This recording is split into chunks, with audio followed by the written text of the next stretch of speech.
This was done in the oven. Well seasoned, perfectly charred, and extremely juicy. Everything jerk chicken should be.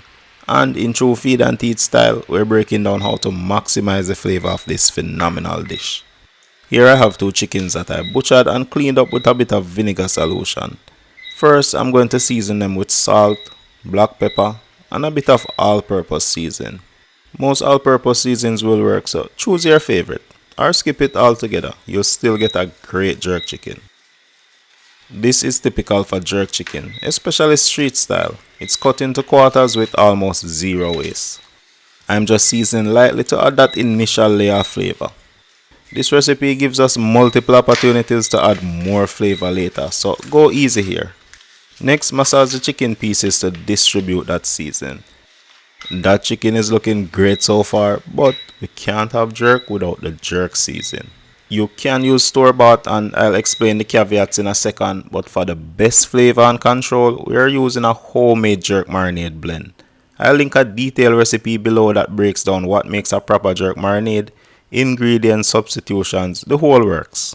Now, a typical blend calls for onion, scallion, garlic, fresh ginger, fresh thyme because of course dry thyme is a scam, scotch bonnet to taste, generous amounts of pimento, aka allspice, orange juice for those citrus notes. I like to use a freshly squeezed one.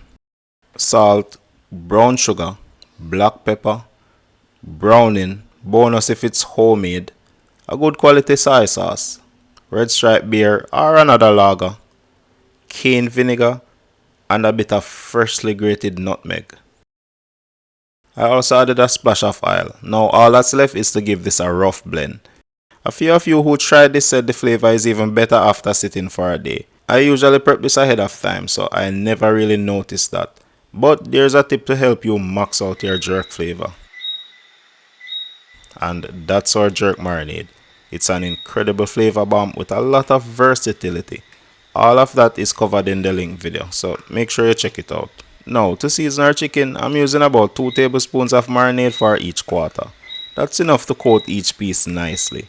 Most store-bought marinade have a really high salt content, so you can't be as generous as this. If I'm using store-bought jerk and I have some green seasoning on hand, I'll add a bit to balance out the salt and bring in extra flavor.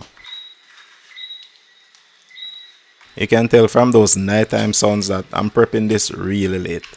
Next, massaging all that marinade. I use 2 separate containers to make sure everything gets seasoned properly. If you feel like you went light in a couple of areas, you can always come back with more jerk marinade. Yeah, you can really go heavy with the homemade stuff without any issues. For OG jerk, the chicken is placed in buckets or large containers and submerged under a ton of jerk seasoning overnight. That marinade is sometimes reused a couple of times to capture all that incredible flavor again and again. Now, I'm going to transfer everything into a larger pan.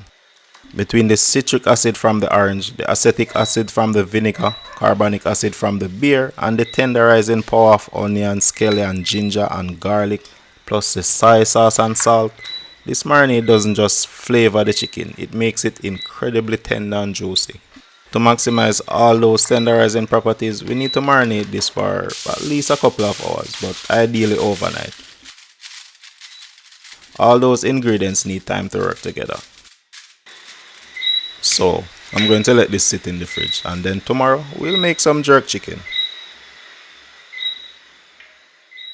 While that marinates, let me show you a really quick shredded vegetable side that complements your jerk chicken really well.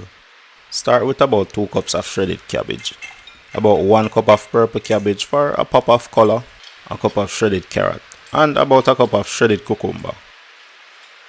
Season with salt, black pepper, and a bit of sugar. Next, add about a cup of vinegar. I'm using cane vinegar, but other types work too, customize it to your taste. Now, I'm tossing everything together just to mix in all those flavors. This is sort of like a coleslaw without the mayo. It adds a lot of bright, fresh, refreshing flavors that help temper the heat and balance that deep, intense flavor of jerk. The vegetables will shrink and release a ton of water, but they'll still stay nice and crisp. Give it a taste to check the flavors. This should lean more acidic with light seasoning. Ooh, that's nice and crunchy. It's way too acidic though, so I'm adding a bit more sugar. It could also use a little bit more salt. You know what else this could use? A bit of fresh basil, just to give it some fragrance. Getting consistent fresh herbs is a pain, so I've been working on my little potted herb garden. I've got a few herbs I really love. We all know dry time is a scam, and you really can't get fresher than this. You can't get cheaper either. Fresh herbs are pretty pricey. I'm also trying to grow some tomatoes and a few of my favorite hot peppers. Anyway, let's jump back into the kitchen in case you forgot this was a cooking video. I made sure to give the basil a proper rinse. Flies are the worst. Make sure you use a sharp knife when cutting basil so you're actually cutting, not bruising them. About a tablespoon and a half of chopped basil should do the trick. Fresh basil adds a really nice aroma to the veggies. It kicks it up a level. Give that another taste. Yup, that's really good. Growing my own basil actually inspired me to try it in this slaw, and it worked pretty well. Alright, it's time to get back to the chicken. That smells so much more intense now. Yup, marinating overnight makes a huge difference. Let's get these charred.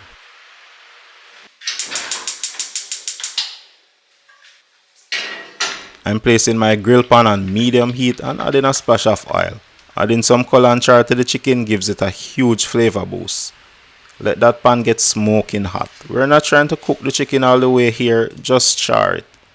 I made sure to remove the excess season from each piece since that tends to burn faster than the chicken itself. I'm starting with the Thai quarters because they take the longest to cook, so I'm giving them a head start. The goal right now is to get a deep char on these. Starting on high heat like this also adds some smoky flavor. You wanna know what else adds banger flavor? Splashing it with beer. I'm using lemon flavored red stripe light for a little twist, but other lagers work great too. That lemon flavor adds a little extra something to the jerk, so if you can find this one, definitely give it a try. Yes man, that's it. That smell is incredible. Once you get that beautiful color, we can take them off the heat and place them on a baking tray. One thing I forgot to mention, you want your kitchen to be well ventilated if you're doing this.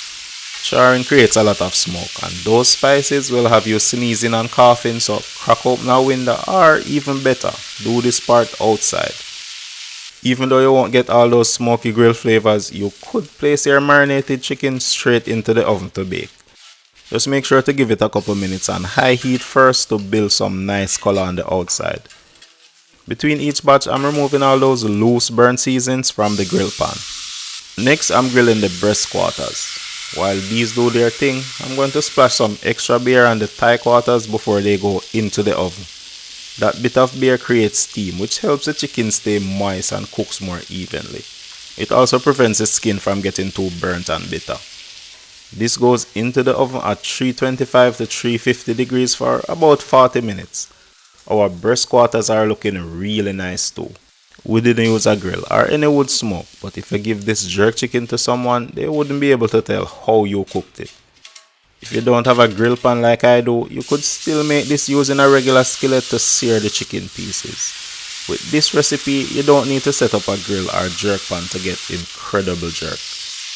Granted, you don't get those deeper smoky flavors, but everything else about this jerk more than makes up for it. These are done and they're looking very nice.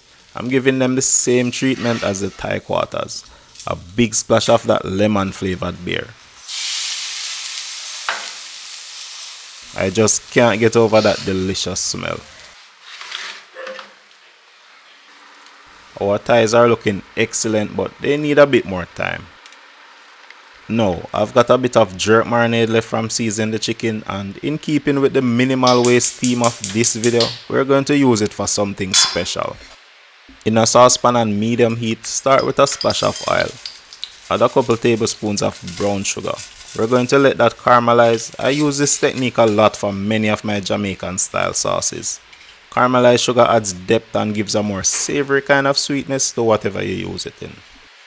Let that go until it starts getting frothy. Adjust the heat if needed so it doesn't burn. Next, add the leftover jerk marinade from the chicken. That marinade will immediately stop the caramelization and keep the sugar from burning.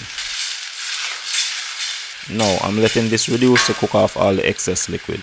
This step really concentrates the flavor. Normally I would use a regular red stripe here, but that lemon flavored one is incredible. So I'm pouring in the whole bottle. That's going to deglaze the pot and add a unique citrusy twist to the sauce. For a bit more acidity, body and flavor, I'm adding about a cup of ketchup. Then for a fruity citrus boost, I'm squeezing in the juice of one orange. I just squeeze it in, seeds and all, because I plan to strain this later. But it was so good I completely forgot. So yeah, I've got a sauce in my fridge right now with orange seeds floating around. Finally, I'm adding a big splash of soy sauce. That gives us some extra salt, which is enough to season the whole thing. Now I'm going to let this simmer on low heat so all those flavors can come together and concentrate. But we're not done yet. Our Thai quarters are done cooking and we've got some pan juices. Those juices are packed with flavor. So we're adding them straight to the sauce to capture everything. Now I'm letting it all reduce and thicken on low heat. Our breast quarters are also ready. So I'm going to pour those juices into the sauce as well. That smells so good. But we're still not done yet. I'm taking some of that extremely flavorful sauce and using it to glaze the chicken. I'm going to put it back into the oven for a few minutes on high heat to caramelize.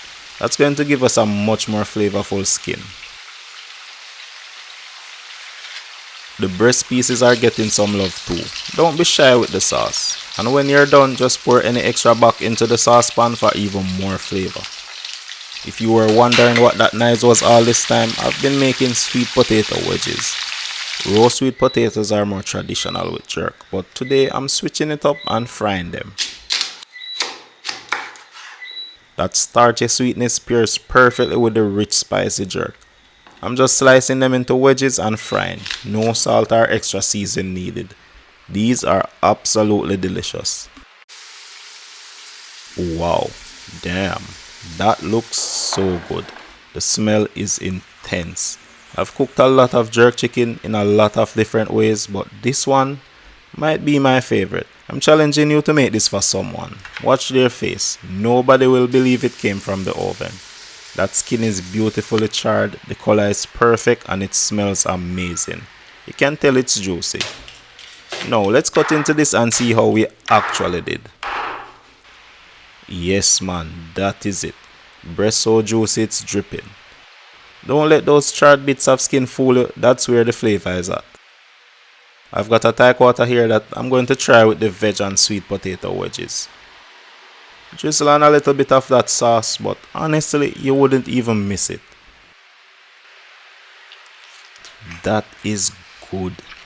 Make sure you give this one a try. I've linked the recipes for both the jerk marinade and that killer sauce down in the description. A lot of you guys have been getting great results from those and I love seeing it. Big shout out to our patrons who keep the kitchen cooking and thank you for watching. Now, I'm about to dig in and enjoy this to the fullest, but I'll catch you in the next one.